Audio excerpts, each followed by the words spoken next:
दिवाली 2027 पर एसआरके अपने फैंस को उनका ड्रीम प्रोजेक्ट रावण 2 देंगे। मतलब कैन यू इमेजिन कि ये मोमेंट कितना ज्यादा खास होगा। मतलब जिस चीज को हम पिछले 14 सालों से चाह रहे थे वो फाइनली आने वाली है। शाहरुख क्या हो अगर एसआरके पठान एंड जवान के बाद टाइगर 3 में धूम मचा दे एंड उसके बाद उनकी टंकी भी ब्लॉकबस्टर निकल जाए और टाइगर वर्सेस पठान इतिहास रच दे।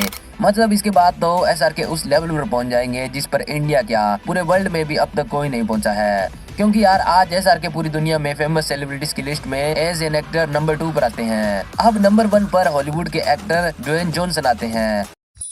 वाह क्या मुस्कुराहट है। अबे साले।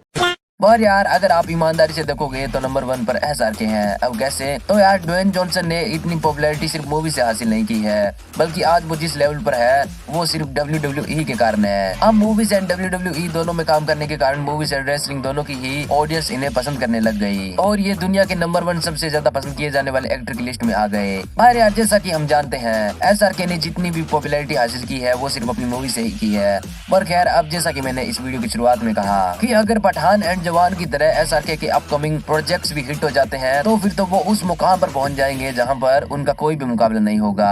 तो इमेजिन करिए क्या हो अगर साल 2026 हो और एसआरके की कंपनी रेड चिलीज अनाउंस करती है कि दिवाली 2027 पर एसआरके अपने फैंस को उनका ड्रीम प्रोजेक्ट रावण 2 देंगे। मतलब कैन यू इमेजिन कि ये मोमेंट कितना ज्यादा खास होगा। मतलब जिस चीज को हम पिछले 14 सालों से चाह रहे थे वो फाइनली आने वाली है। शाहरुख पर अब इमेजिनेशन से निकलकर अगर रियलिटी पर आए कि क्या ऐसा सच में पॉसिबल है तो यार जवाब है हाँ। अब कैसे? तो यार रावण मूवी एसआरके का ड्रीम प्रोजेक्ट था। अब उन्होंने वो मूवी स्पेशल अपने और अपने फैंस के बच्चों के लिए बनाई थी जिसके ऊपर उन्होंने मेहनत भी जी जान से की थी। अब आप यकीन नहीं करोगे पर इस ट्रेन वाले सीन के लिए मूवी के मेकर्स ने ये प्रेफर किया था कि हम किसी स्टंटमैन को ले लेते हैं, क्योंकि इसमें जीवन के कैरेक्टर को चलती हुई ट्रेन पर दौड़ना था जिसके लिए एसआरके को रस्सियों से बांधकर एक क्रेन की हेल्प से उस पर दौड़ाना था। तो इसीलिए सबका ये मानना था कि हम किसी स्टंटमैन को हायर कर लेते हैं और बाद में एडिटिंग से फेस को रिप्लेस कर देंगे।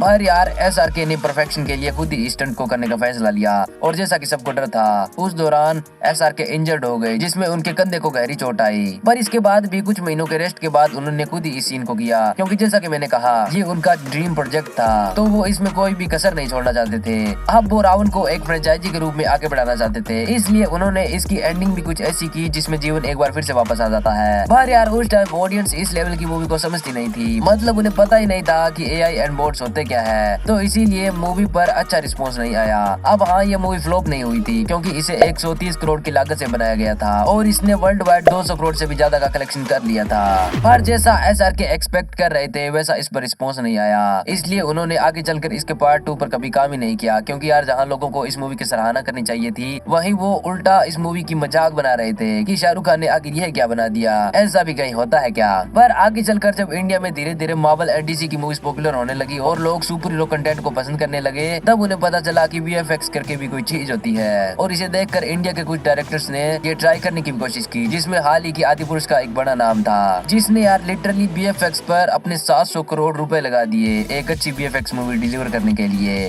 पर किया क्या, वो तो आज हमारे सामने ही है। मतलब यार बजट के मामले में बिगेस्ट इंडियन मूवी होकर भी एक कार्टून जैसी मूवी बना दी। और आदिपुरुष क्या, आप कई और बड़ी मूवीज जैसे Mohenjo Daro, Thugs of Hindustan and Race 3 का भी एग्जांपल ले सकते हो। मतलब इन्होंने भी पूरे वीएफएक्स देने में कोई कसर नहीं छोड़ी। पर इस सब के बाद जो लोग पहले राउंड की मजाक बना रहे थे वो इस बात को एक्सेप्ट कर रहे हैं कि टाइम एंड लीस्ट टेक्नोलॉजी होने के बावजूद भी इस मूवी ने ऐसे वीएफएक्स दिए जो कि अब तक तो किसी इंडियन मूवी ने नहीं दिए हैं। एंड यार पिछले कुछ 1-2 सालों में रावण के पार्ट 2 की इतनी ज्यादा डिमांड बढ़ गई है कि पूछो मत। पर यार एसआरके ने अभी तक इस पर कोई ऑफिशियली रिएक्शन नहीं दिया है, क्योंकि उन्होंने बहुत पहले ही एक इंटरव्यू के दौरान इस बात को साफ कर दिया था कि वो रावण के नेक्स्ट चैप्टर पर काम नहीं करेंगे और अगर कोई रावण 2 पर काम करना भी चाहता है तो भी वो इसका हिस्सा नहीं होंगे, क्योंकि उनका मानना है कि इस लेवल की मूवी के लिए उनकी एज ज्यादा हो गई है। तो इसीलिए अगर इन फ्यूचर इस मूवी का कोई सीक्वल आता है तो उसमें किसी यंग एक्टर को कास्ट करना चाहिए। बट यार एज वी ऑल नो कहा तो एसआरके ने ये भी था कि अब वो एक्शन मूवी से दूर रहेंगे और उन्होंने back to back Fan Zero and Jab Harry Met Sejal जैसी एक्शन से कोसों दूर वाली मूवी दी, पर जनता जनार्दन को वो पसंद नहीं आई एंड मजबूरन एसआरके को जो आजकल ट्रेंड में चल रहा था उस पर काम करना पड़ा एंड उन्होंने पठान से बॉलीवुड में वापसी की और यार क्या कमाल की वापसी की। एंड यही सेम एक्शन उन्होंने अपनी मूवी जवान में भी डिलीवर किया।